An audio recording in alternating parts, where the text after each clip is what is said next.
मी निर्मला शुभम नवले। माझा हा 329 मतांनी झालेला पराभव हा माझ्यासाठी अनपेक्षित होता। मात्र पैशाचा प्रचंड अतिवापर होऊन सुद्धा 6577 मतदारांनी माझ्यावर जो विश्वास दाखवला त्याबद्दल मी त्यांची मनापासून ऋणी आहे। या निवडणुकीमध्ये पैसा जिंकला, बोगस मतदार जिंकले आणि माणूस हरला। हे कटू पण वास्तव सत्य आहे। आज माझ्या गणातील काही मतदार हा काही पैशांसाठी पुढील 5 वर्षांसाठी विकत गेला, ही भावना माझ्यासाठी खूप वेदनादायक आहे। या निवडणुकीमध्ये विरोधकांकडून दारू सोबत ड्रग्जचाही मोठ्या प्रमाणावर वापर करण्यात आला।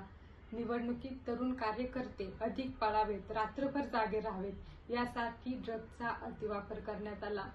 याचा गंभीर परिणाम येणाऱ्या काळात नक्कीच दिसून येणार आहे। आज माझ्या गावात या निवडणुकीदरम्यान 30 ते 40 तरुण हे ड्रग्जच्या आहारी गेलेले आहेत। तरुण पिढी अशा प्रकारे बर्बाद होताना पाहणं हे माझ्यासाठी अत्यंत चिंताजनक आणि दुःखद आहे। आजच्या राजकारणामध्ये विकास कामे, लोकांची सुखदुःख, वैयक्तिक प्रश्न, पक्षनिष्ठा, व्यक्तिनिष्ठा यांना कोणतीही किंमत उरलेली नाही। दुर्दैवाने आज कोणता उमेदवार जास्त पैसा वाटतो हेच निकष ठरले आहेत।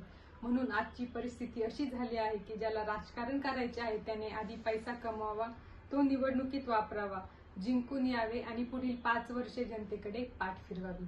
आणि ज्याला राजकारण करायचे नाही त्याने आपल्या कुटुंबाकडे लक्ष द्यावे, घर सांभाळावे, प्रामाणिकपणे पैसा कमवायचा, कुटुंबाची हौस-मौज पूर्ण कराव्यात आणि कुटुंबाला वेळ द्यावा। आज मला माझे मार्गदर्शक माननीय उपमुख्यमंत्री आदरणीय अजितदादा पवार यांचे विचार आठवतात की राजकारण हे खूप खराब आहे। धन्यवाद। जय हिंद, जय महाराष्ट्र, जय राष्ट्रवादी।